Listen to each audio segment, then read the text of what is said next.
Hello नमस्कार प्यारे साथियों, कैसे हैं आप सभी। एक बार फिर से मैं आशीष पांडे स्वागत करता हूं आप सभी का क्रेजी जीके ट्रिक के ऑनलाइन प्लेटफॉर्म पर। दोस्तों, एक जानकारी आपको दे दूं कि एक करंट अफेयर्स की शंखनाद बुक है। साल भर का करंट अफेयर्स पूरा इसमें बहुत ही बेहतरीन तरीके से लिखा हुआ है, जो कि आपको आने वाले किसी भी कंपटीशन एग्जाम के लिए बहुत ही फायदेमंद साबित होने वाली है। इस नंबर पर आप कॉल करके इसको मंगा सकते हैं, लिंक इसका डिस्क्रिप्शन में दिया हुआ है।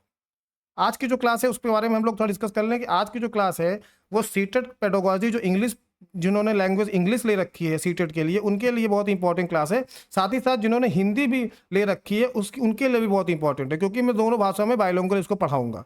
तो इंग्लिश वाले अपने हिसाब से समझे, हिंदी वाले अपने हिसाब से। लेकिन हाँ, इस क्लास से आपका जो है कम से कम आज की इस क्लास से 2 नंबर आपके पक्के होंगे, क्योंकि बहुत ही इंपॉर्टेंट टॉपिक है डायग्नोस्टिक टेस्टिंग और रिमेडियल टीचिंग। होती क्या है दोनों चीज़ें, ये हम लोग आगे डिस्कस करते हैं। चलिए क्लास को शुरू करते हैं। चैनल पे नए हो तो चैनल को सब्सक्राइब करके बेल आइकन दबा दें, ताकि जब भी कोई नया वीडियो आए उसकी नोटिफिकेशन आपको ऑन टाइम मिल जाए और उसको ऑन टाइम ही आप पढ़ें, ताकि किसी से पिछड़े नहीं। दूसरी चीज़, पूरा वीडियो अंत तक देखिएगा, समझने फोकस करिएगा, ज़्यादा ज़्यादा इसको शेयर करिएगा, जैसा भी आपको लगे कमेंट करके जरूर बताइएगा। चलिए शुरू करते हैं। पहले जानकारी देखिए, आप ये ले लीजिए। क्रेजी जीके ट्रिक ऐप और रूट ऐप पर ये कोर्स अवेलेबल है सीटेट का।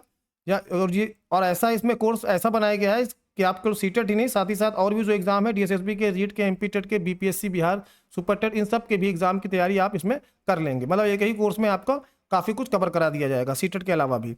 इसमें आपको child psychology, environment, math pedagogy, Hindi pedagogy, English pedagogy, सारी चीज़ें आपको मिलेंगी। रिकॉर्डेड वीडियो मिलेंगे, साथ ही साथ पीडीएफ मिलेंगे, और एमसीक्यू के सेशन भी मिलेंगे। तो इन नंबर पर फ़ोन करके आप इसको ले सकते हैं, बहुत ही नॉमिनल प्राइस है। ठीक है, चलिए आगे बढ़ते हैं। देखें डायग्नोस्टिक टेस्टिंग की मीनिंग क्या होती है। Diagnostic test provide a detail picture of strength and weakness in the areas of peoples learning. देखिए, अब सीधी सी बात है, आप आजकल देख रहे होंगे, आप जाइए किसी भी पेशेंट को लेके, कोई भी किसी को दिक्कत हो, कोई पेशेंट है, उसको आप लेके जाइए कहाँ पे, हॉस्पिटल। वहां आपकी मुलाकात होगी डॉक्टर साहब से। डॉक्टर साहब कैसे पता लगाएंगे कि जो आप पेशेंट लेके गए उनको कौन सी बीमारी है? तो डॉक्टर साहब क्या करेंगे,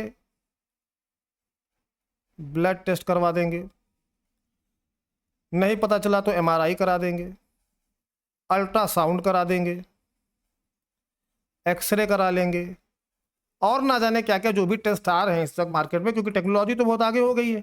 ठीक है, और इससे क्या होता है, सारी एकदम क्रिस्टल क्लियर हो जाता है कि आखिर कौन सी चीज़ है, बीमारी है। तो उस बीमारी का पता लगाने के लिए डॉक्टर क्या करती है, टेस्ट कराते हैं। इसी को बोलते हैं डायग्नोसिस। क्या बोलते हैं? डायग्नोसिस, डायग्नोस करना कि आखिर बीमारी क्या है।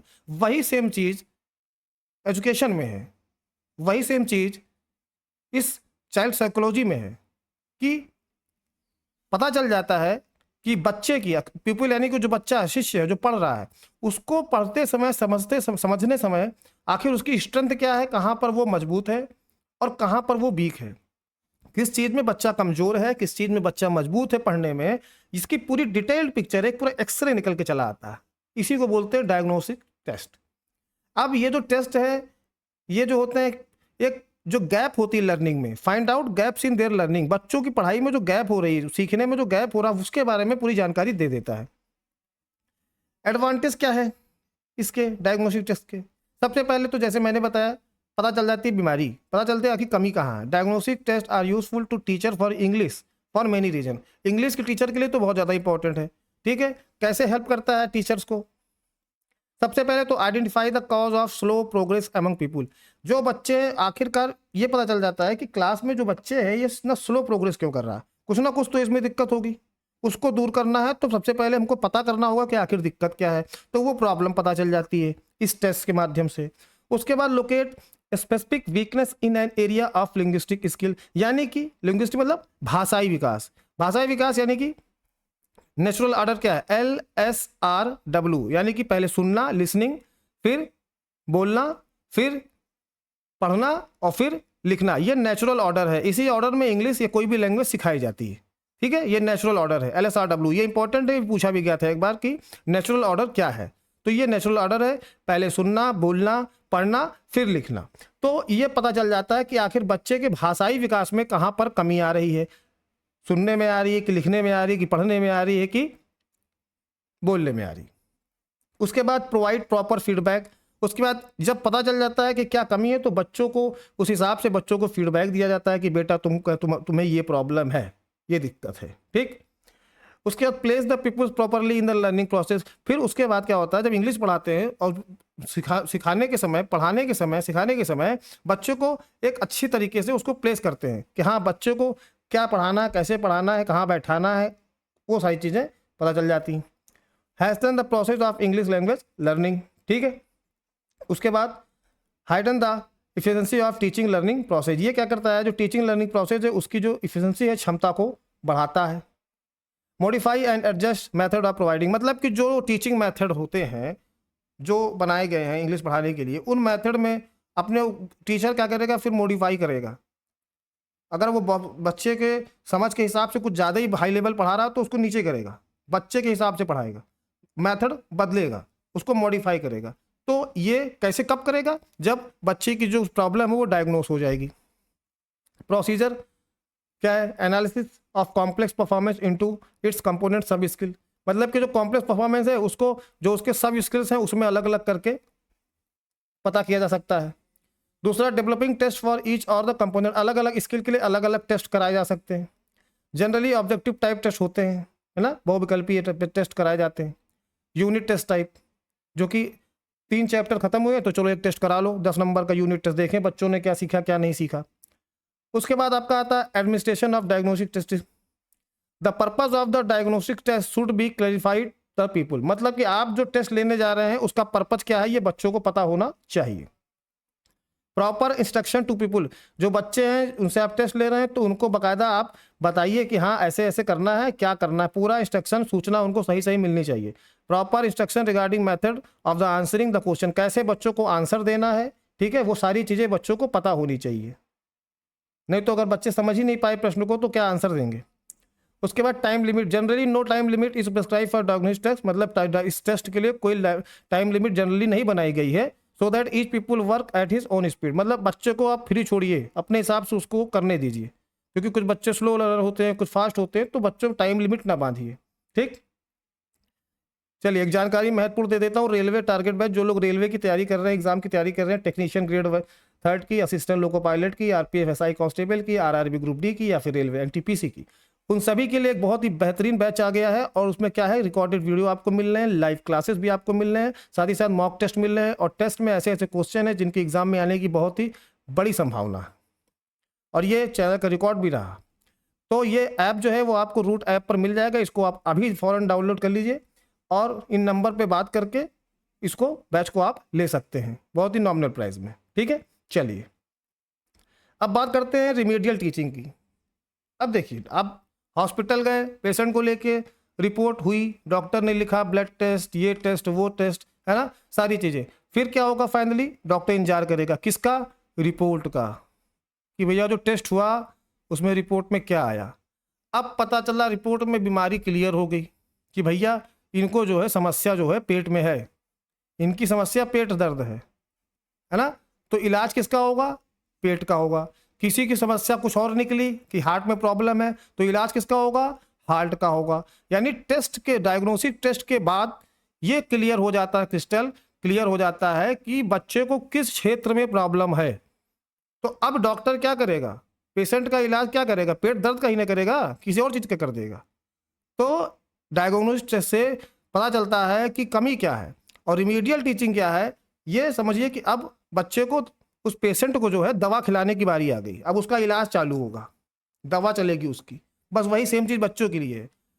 कमी पता चल गई, बच्चे में क्या कमी है, उस कमी को दूर करने का अब जो प्रयास होगा वही रिमीडियल टीचिंग है, टीचर के द्वारा।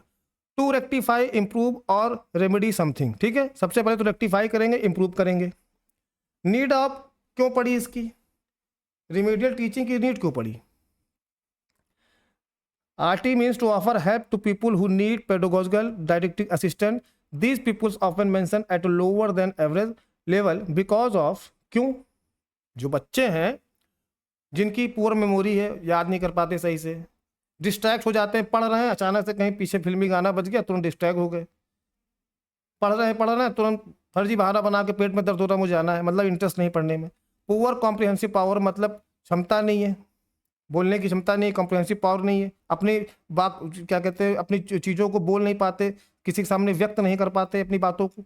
लेक ऑफ लर्निंग मोटिवेशन मतलब पढ़ने के लिए प्रोत्साहन नहीं उनके अंदर। लेक ऑफ सेल्फ आत्मविश्वास की कमी है।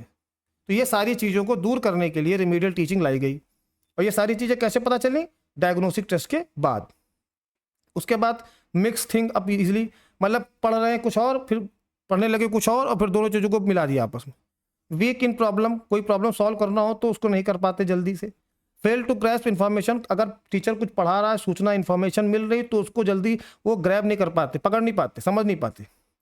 और difficulty in understanding new abstract concept, जो नए अमूर्त कॉन्सेप्ट हैं, यानी कि जिनको देख के नहीं अप्रत्यक्ष रूप से उन कॉन्सेप्ट को समझना, नियमों को, उसको नहीं समझ पाते। Need more time to complete assignment, कोई भी असाइनमेंट या टास्क दिया जाएगा इनको करने के लिए तो उनमें इतना समय लगा देंगे कि जो उतनी देर में बाकी बच्चे 4-5 असाइनमेंट कर लें। तो ये सारी चीज़ें जो है डायग्नोस्टिक टेस्ट के बाद पता चलती हैं और इन्हीं को दूर करने के लिए फिर रिमीडियल टीचिंग होती है। स्ट्रेटजी क्या है? देखिए, सबसे पहले इंडिविजुअलाइज एजुकेशनल प्रोग्राम। इसमें क्या होता है?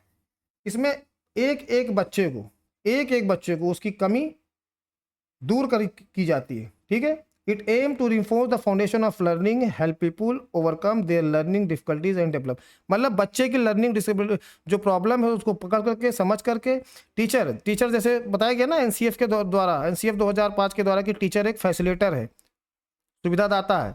तो उसको क्या करेगा, जो टीचर है इंग्लिश लैंग्वेज का, वो उसको दूर करेगा, ठीक है।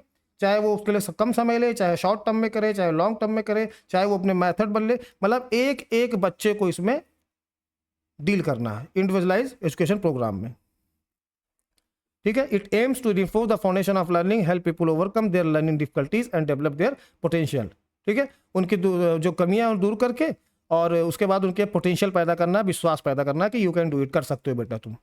इट इंक्लूड शॉर्ट टर्म, कम समय में भी होता है और लॉन्ग समय अच्छा खासा समय भी लेता है और लॉन्ग टर्म में भी होता है, ठीक है।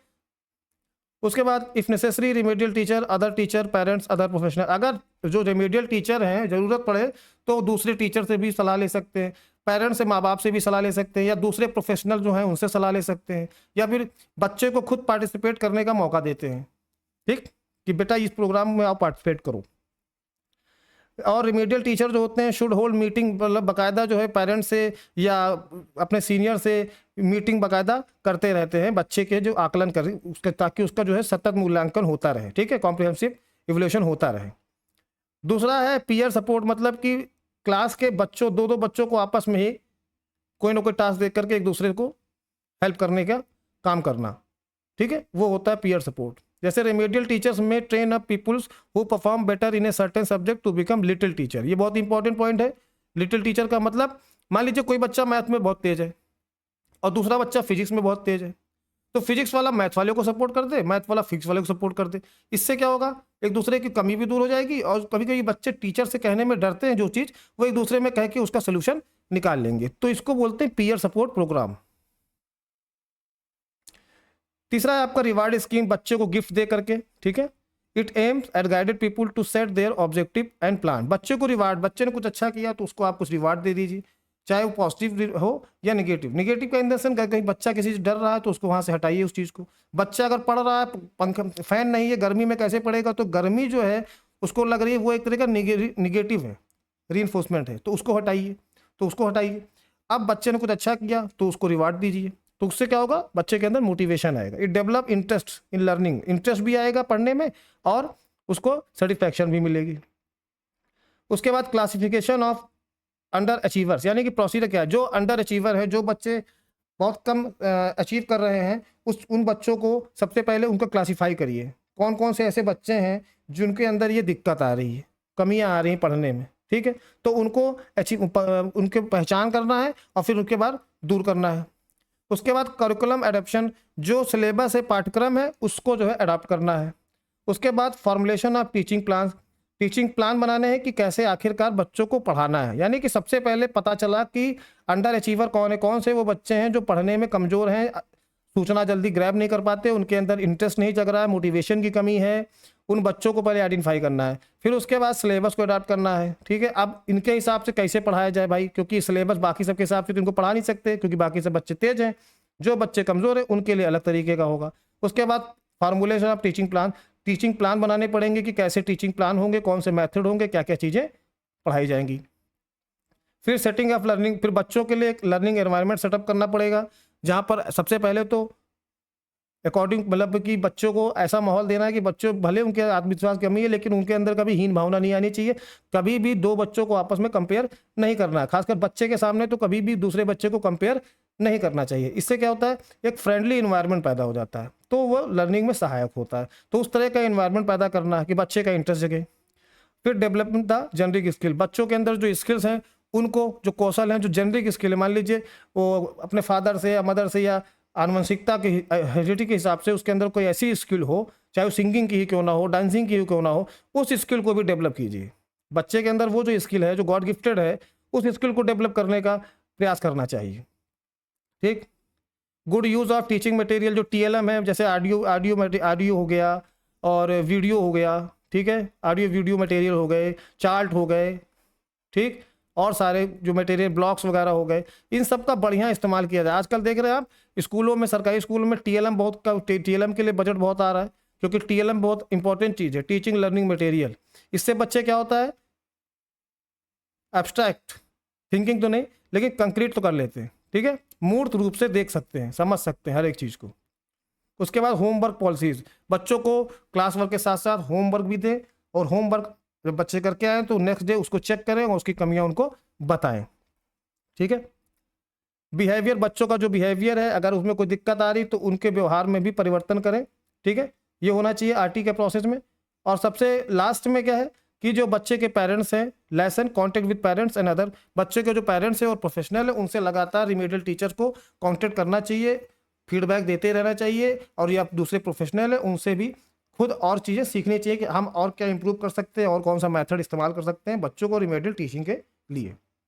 तो दोस्तों ये थी आपकी आज की क्लास इंग्लिश पेडागोजी के लिए। ऐसे ही क्लास बाकायदा आपको सीटेट की मिल जाएगी रूट ऐप पे, क्रेजी जीके ट्रिक ऐप पर। एक बार आप उस ऐप को डाउनलोड करके वहाँ पर विजिट जरूर करें, बहुत ही नॉमिनल प्राइस में ये आपको कोर्स मिल जाएगा। और एक बार कोर्स में आप ले लिया, साल भर के लिए आपको वैलिडिटी है, आपको वहाँ रिकॉर्डेड क्लासेस भी मिल जाएंगी, PDF मिल जाएंगी, MCQ मिल जाएंगे। और ये भी है कि अगर आपने सीटेट का बैच लिया तो आप पहले ही अटेम्प्ट में सीटेट को निकाल देंगे, क्योंकि पूरा फोकस समझाने पे किया गया कॉन्सेप्ट, और सीटेट का एग्जाम कॉन्सेप्ट बेस है। एक बार कॉन्सेप्ट समझ में आ गया तो आप पहले ही अटेम्प्ट में उसको बहुत ही अच्छे नंबरों से निकाल देंगे। तो चैनल को सब्सक्राइब कर दीजिएगा, बेल आइकन दबा दीजिएगा, ज़्यादा से ज़्यादा इस वीडियो को शेयर कर दीजिएगा, लाइक कर दीजिएगा, कमेंट करके बताइए कैसा लगा। मिलते हैं आपसे अगले वीडियो में, तब तक के लिए जय हिंद, जय भारत।